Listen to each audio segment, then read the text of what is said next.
삼연동 중문 많이 들어보셨죠? 오늘은 삼연동 중문을 컨셉으로 한 모델하우스가 있어서 방문을 해서 자세히 한번 알아보도록 하겠습니다. 자, 함께 가실까요?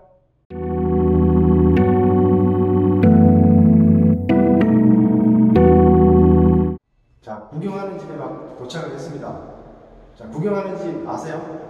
예, 아파트 신규 입주 현장을 오면 중문이나 인테리어를 하기 위해서 항상 이런 구경하는 집이 있는데요. 이런 구경하는 집에서 구경을 하면서 제품을 보고 인테리어를 하거나 중문을 설치하게 됩니다. 그래서 오늘 그 구경하는 집에 삼연동 중문을 자세히 한번 알아보도록 하겠습니다. 자, 들어오시죠.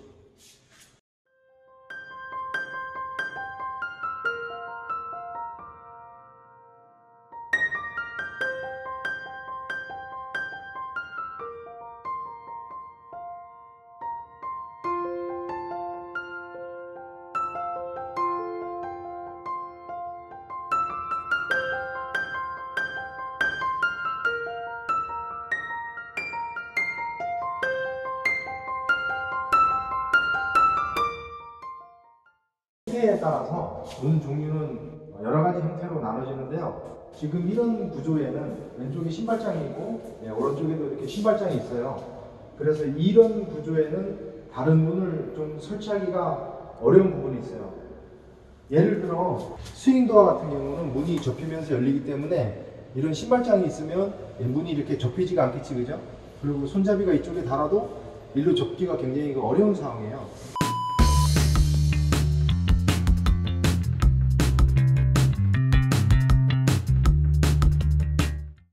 자, 이런 형태에는 삼연동 중문이 잘 어울린다고 할 수 있습니다.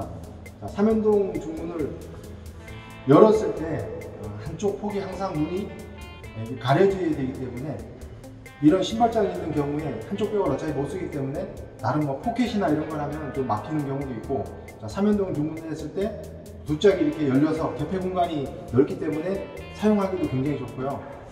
자, 한번 닫아보겠습니다.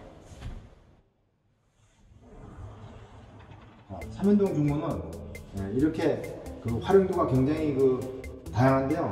어떻게 보면 중문의 왕이라고 할 수 있습니다. 삼연동 중문이 지금 시중에 출시된 지가 10여 년 정도 됐어요. 10여 년 정도 돼서 어떤 형태에도 사실 삼연동 중문은 다양하게 다 사용할 수가 있는데요. 그 집의 형태에 따라서 사이즈에 따라서 조금 더 편리하고 조금 더 불편할 경우는 있는데요. 오늘 이런 구조에는 사이즈도 지금 보니까 사이즈도 굉장히 넓어요. 한 1600 정도 사이즈가 나오는데요. 이런 1600 정도의 사이즈에서는 삼연동이 안정감이 있어 보이는 형태라서 다뤄놓고도 보면 굉장히 사용하는 데 편리하고 적합한 것 같아요. 첫 번째는 집의 형태에 맞는 삼연동 중문의 활용도에 대해서 알아봤고요. 두 번째는 디자인의 변천에 대해서 한번 알아보겠습니다. 전에 나온 모델의 형태는 프레임이 넓어서 유리가 좀 적게 들어가고 개방감이 이렇게 크질 않았어요. 근데 지금 형태는 아주 슬림하게, 요즘 시중에서 많이 쓰는 용어가 초슬림, 무드 이렇게 굉장히 많이 쓰는데요. 어쨌든 이 삼연동 중문의 변천을 알아보면 디자인이 점점 프레임이 얇아져서 슬림하게 나온다는 거죠. 그렇게 되면서 이렇게 개방감이 넓어서 문을 닫아도 삼연동 중문이 거의 한 짝처럼 느껴지는 그런 디자인 형태를 보이고 있습니다. 자, 세 번째로 삼연동 중문의 기능에 대해서 한번 알아보겠습니다. 첫 번째로 문틀에 바운드 현상을 줄이기 위해서 모헤어가 양쪽으로 들어가 있는 알루미늄 캡이 있습니다. 이 부분이 밖에서 들어오는 바람과 소음을 잡아주는 역할도 하면서 문을 닫았을 때 문이 다시 뒤쪽으로 이렇게 흐르지 않는 잡아주는 역할도 동시에 하게 됩니다. 자, 네 번째 기능은 바닥 문틀인데요.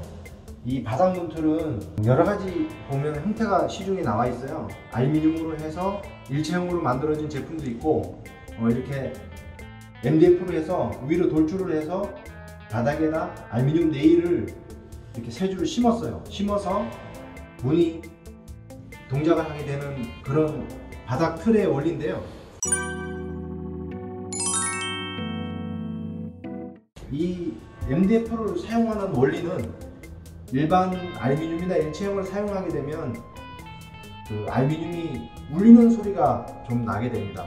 알루미늄도 일체형으로 쓰면 바닥에다 고무 패드나 진동을 방지할 수 있는 진동 방지 패드가 들어가줘야 되는데요. 그렇게 되면 작업성이 용이하지 않아서 대부분 그냥 실리콘으로 접착을 하게 됩니다. 자, 이렇게 했을 경우에 문이 움직일 때 약간 울리는 소리가 나게 되죠. 윙윙하고 울리는 소리가 나게 되는데요. 자, 이 MDF의 특성은 목질이 진동을 잡아주는 약간 쿠션 역할을 하고 있어요. 저희가 개발하면서 이런 부분의 특성을 살려서 MDF를 바닥 틀에다가 적용을 해서 실제로 달았을 때 소음을 많이 잡아주는 역할을 하고 있습니다. 문 열릴 때 그냥 문 열리는 스르륵 하는 자연적인 소리만 들리게 됩니다. 자, 그리고 많은 분들이 바닥 틀에 대해서 굉장한 궁금증을 많이 가지고 계셔요. 자, 현관에 들어오는데 어떤 제품은 바닥이 없고 어떤 제품은 바닥 틀이 있고, 자, 대부분 바닥 틀이 없는 문을 홍보를 많이 하게 됩니다. 바닥에 틀이 없어서 턱이 없어서 사용하는데 편리하고 불편하지 않다. 예, 물론 맞습니다. 근데 제품에 따라서는 바닥 틀이 있는 경우도 좋은 경우가 있고요. 현관은 이쪽에 보시면 알겠지만 신발을 벗고 들어오기 때문에 현관 부분에 닿는 현관 중문의 바닥 틀은 턱이 있으나 없으나 별로 불편한 걸 느낄 수가 없어요. 중간에 도난문이나 문을 분리할 때 쓰는 문은 바닥 틀이 있으면 발에 걸리게 되죠. 그래서 발로 문턱을 차고 다니게 되는데요. 현관은 신발을 벗고 올라오는 곳이기 때문에 실제로 바닥 틀이 있으나 없으나 그렇게 불편한 거를 거의 못 느낍니다.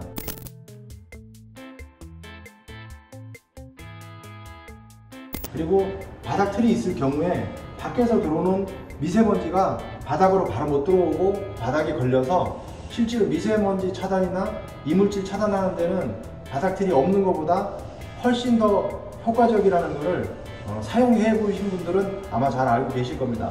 그래서 바닥 틀은 있냐 없냐가 중요한 게 아니고 문의 기능에 따라서 있으면 좋은 게 있고 있어서 불편한 게 있습니다. 자, 지금까지 삼연동 중문에 대해서 알아봤는데요. 구독 신청과 좋아요를 눌러주세요. 현관 중문을 고르실 때는 첫째, 집의 형태와 구조에 잘 맞는지를 먼저 확인하시고요.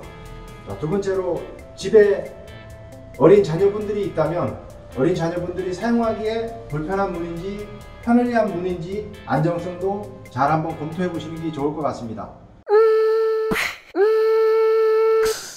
이 제품이 삼연동의 핵심 역할을 하는 가이드인데요. 삼연동 중문의 가장 중요한 부분이라고 할 수 있습니다.